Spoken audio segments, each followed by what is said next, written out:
So I can see Scott has very quickly come through there, and it's our second bookcase of the day. It's a great background. We already covered that in our earlier chat. So thanks for joining, Scott. Lovely to have you with us, and thanks so much for joining.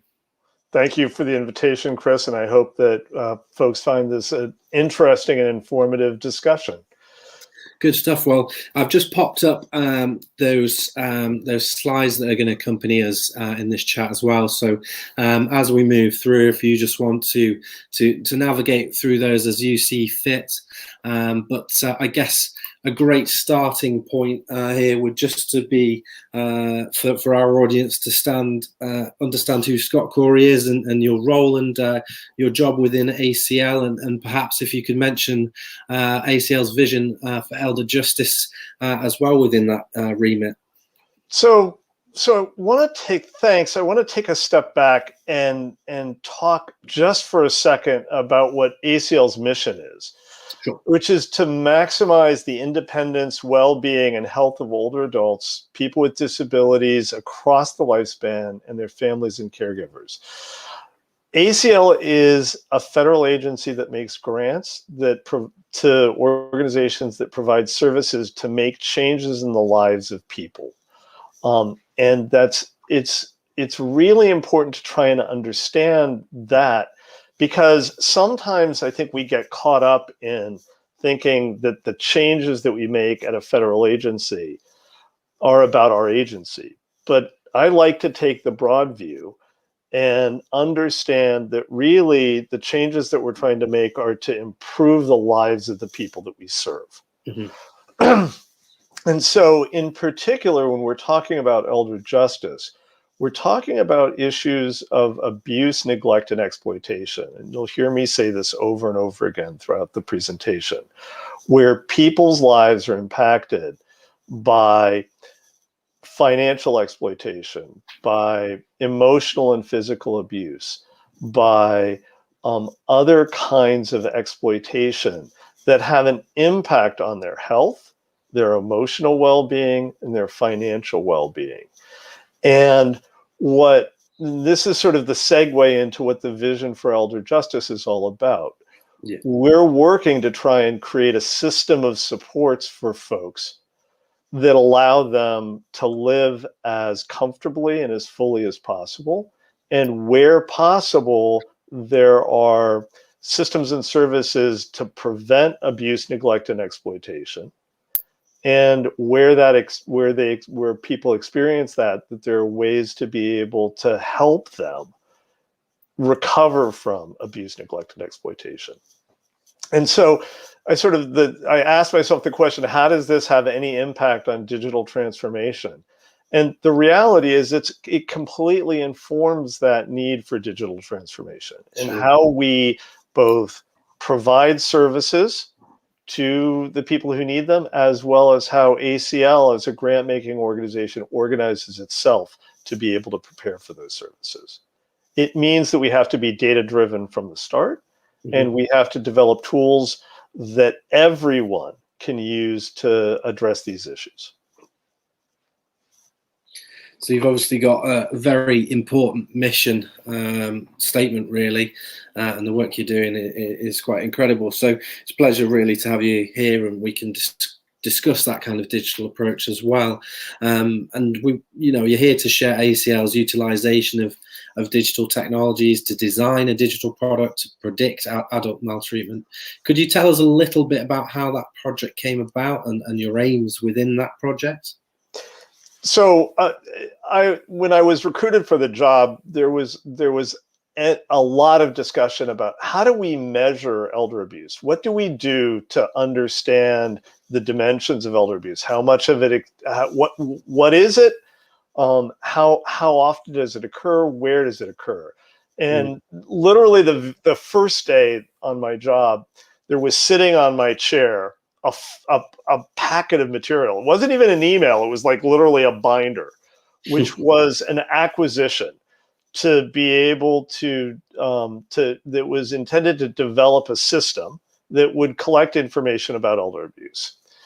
And I dutifully read it, and I got out a red pen and I started marking it up. And pretty quickly I realized that what was being proposed, which, while good intentioned, wasn't going to really hit the mark, because it wasn't asking a fundamental question.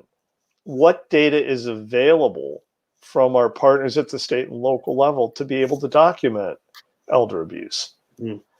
And I rewrote the RFP, just flat out. The first thing I did was just completely rewrite it. And, you know, in other circumstances, I might have gotten fired. But what that helped shape is a trajectory of work that I've done with the Office of Elder Justice and Adult Protective Services, and with other organizations or other parts of ACL, that tries to move data to the forefront.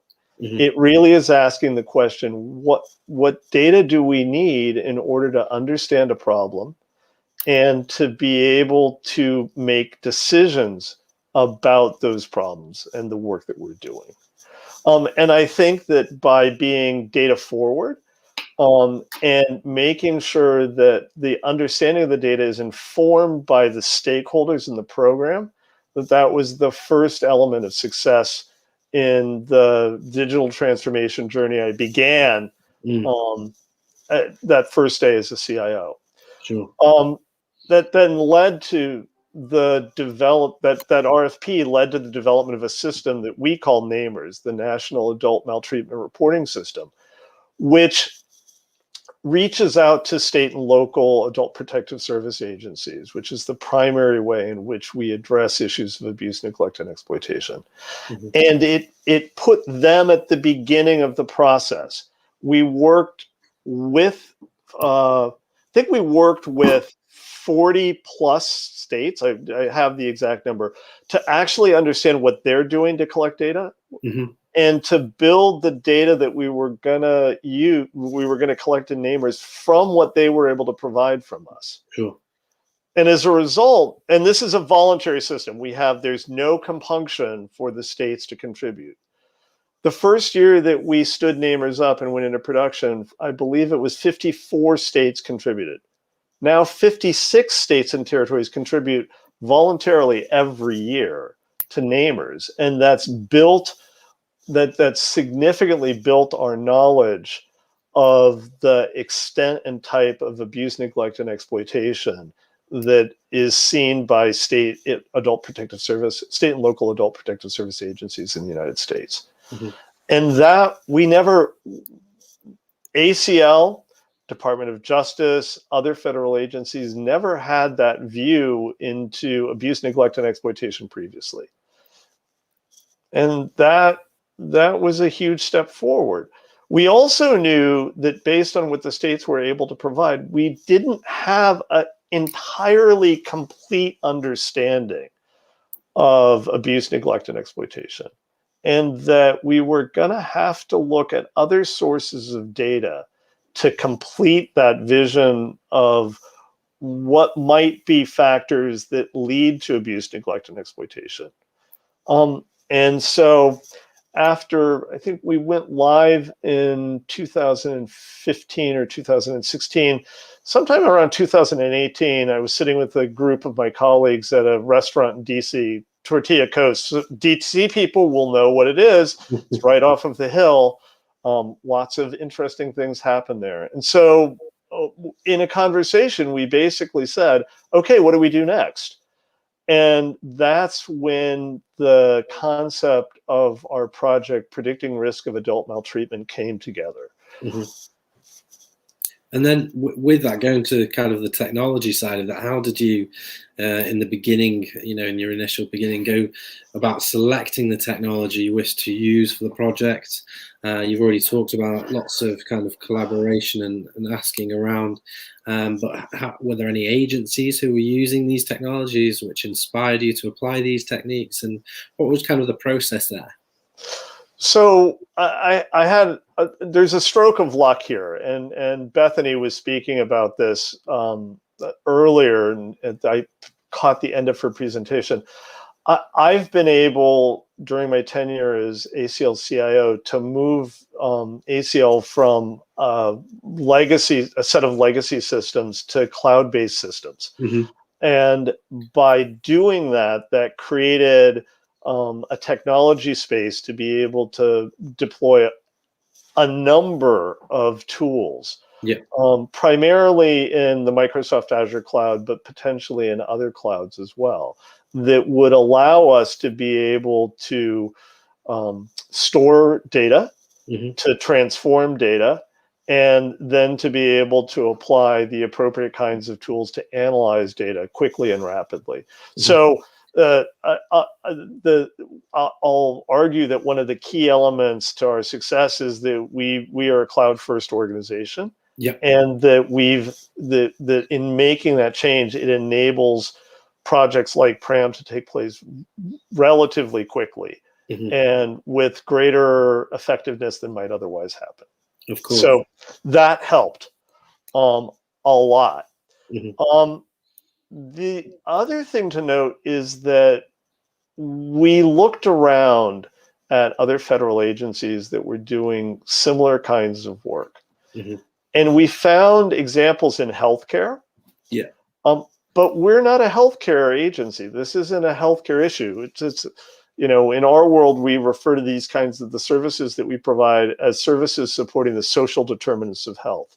And while the worlds of healthcare and the social determinants of health sit next to each other, they don't necessarily overlap. Mm. So we didn't have examples. We didn't have models to be able to follow. And so we structured the PRAM work in a way that allowed us to consider this not just as a technology development project, but as a capability project and a research project. Mm-hmm. And that, I think, also helped this work go forward, because there are examples of how to be able to build capacity in organizations that are widely known and understood, particularly in our world of social services. There are lots of examples of how to be able to do research. What we did, and I think is part of the success of this project and part of our success in a digital transformation journey, is we merged together these three disciplines of research, of process, and technology to be able to come up with a cohesive approach to be able to explore a really challenging and interesting issue.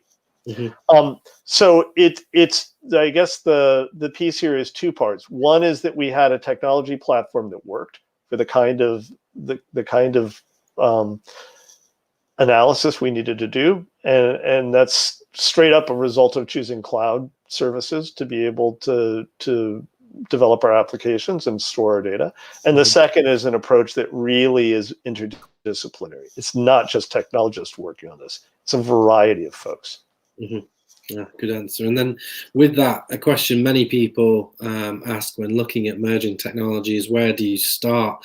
And given the abundance of data needed to truly test things like predictive analytics, could you tell us a little bit more about how you collated those data sources and how you evaluated that emerging technology at the start? So we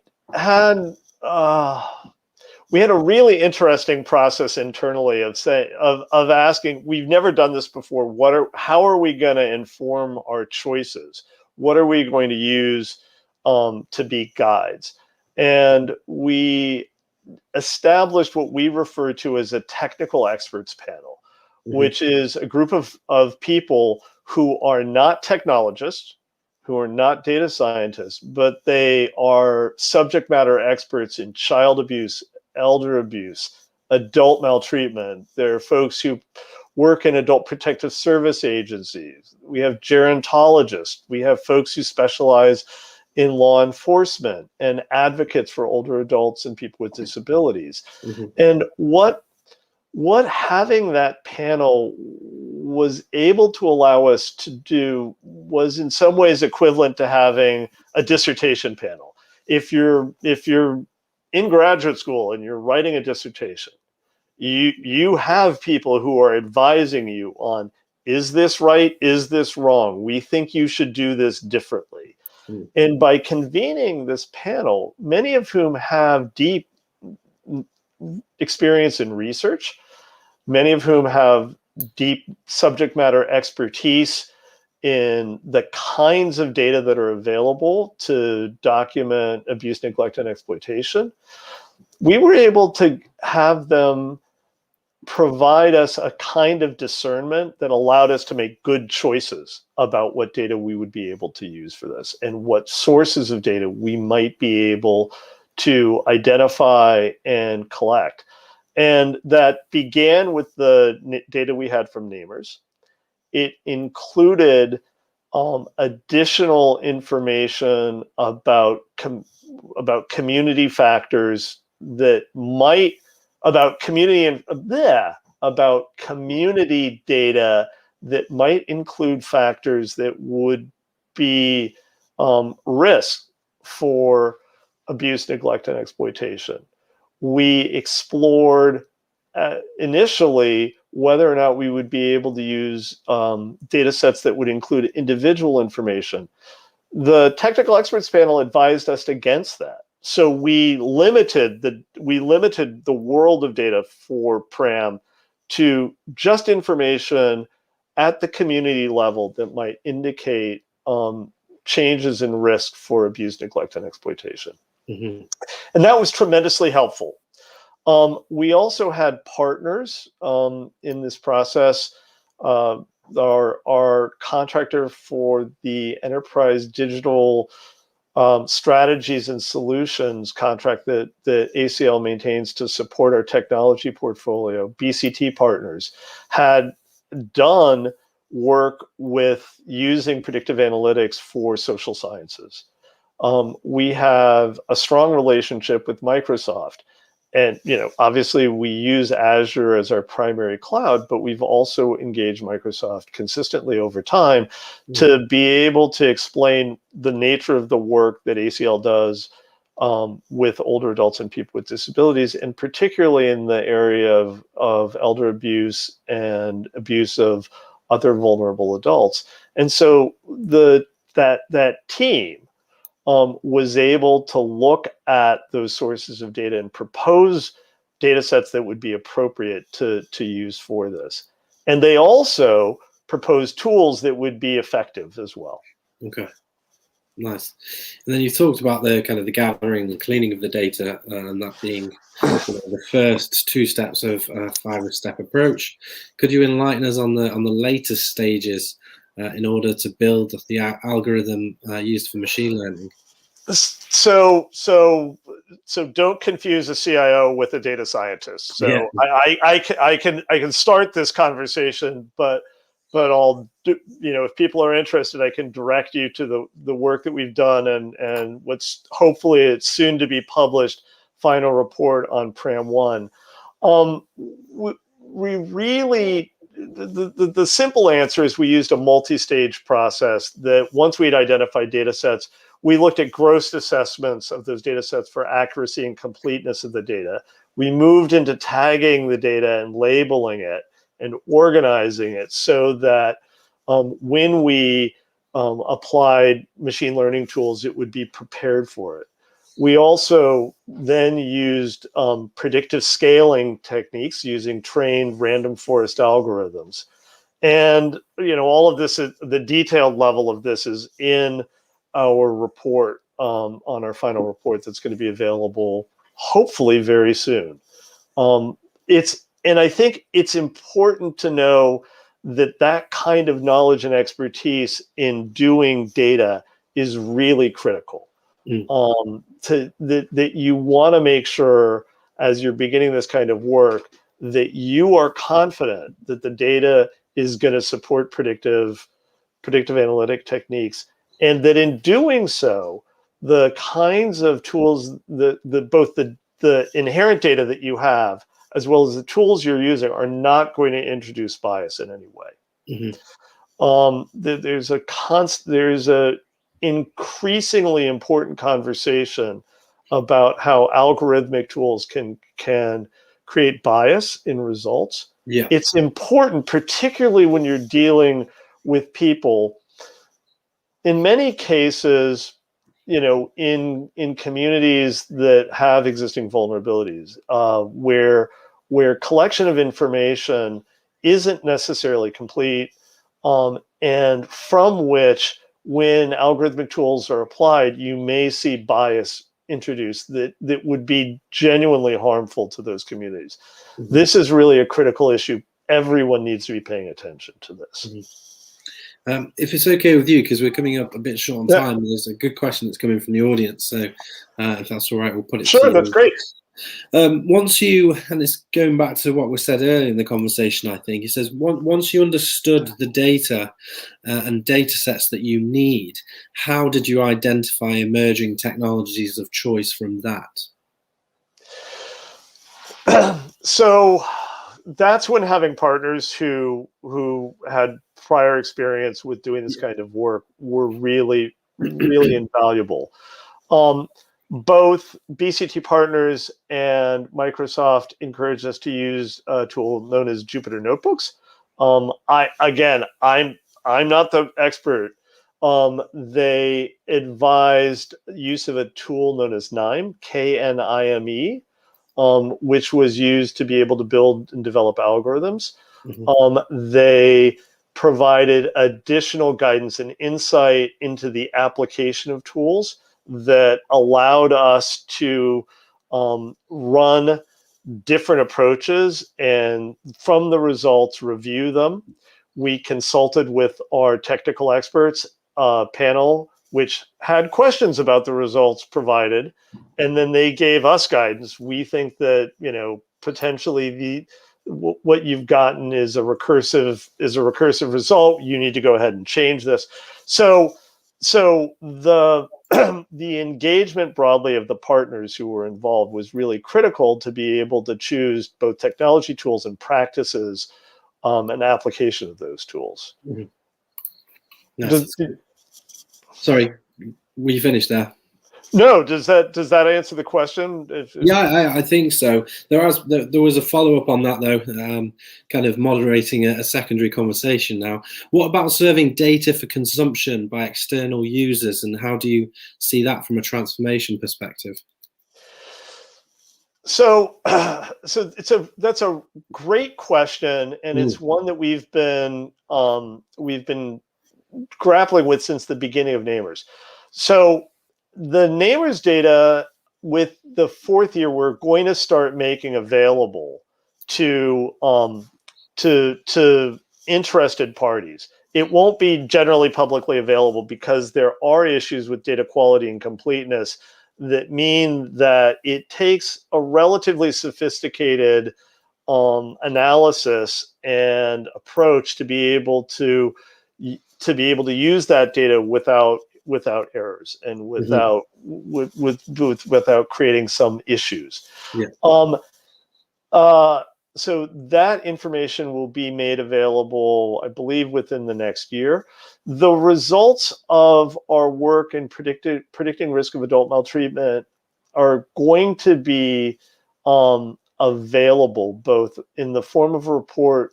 We are planning to make data sets available and tools available as well. So we will be publishing algorithms that we've used, the descriptions of data sets for others to be able to use in their own exploration of community level risk for abuse, neglect, and exploitation. Good stuff. Well, we've got time for one more quick question here, just to wrap up very quickly here, Scott. And the question that we had talked about originally as well, and I just want to get some final thoughts on this one. Throughout the talks we've journeyed around digital transformation, and it's widely accepted as a constant journey. Do you have any plans for kind of what's next on this project, and what does that look like for you? So there's definitely a second pram we had an initial research question. The results of that have been reviewed and validated by our technical experts panel and by leadership at ACL and our partners at CMS, and they wish us to pursue a second set of research questions. So the answer is that this is an extension of that. The other piece that I think is really important to know on this journey is that the information that we're learning, both from PRAM, from the use of namers, is informing changes in adult protective service practice that's mediated by our Office of Elder Justice and Adult Protective Services. So in a very real sense, we're using digital transformation as a way to improve our program as well, improve the practice of adult protective services, change how technology is being used. So this is really a journey of continuous improvement and is a kind of virtuous cycle.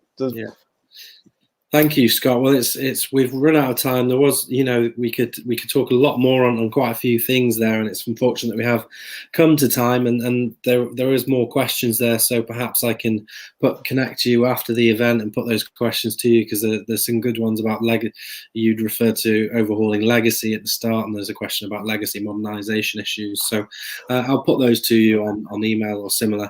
But it's been a pleasure to have you with us, Scott.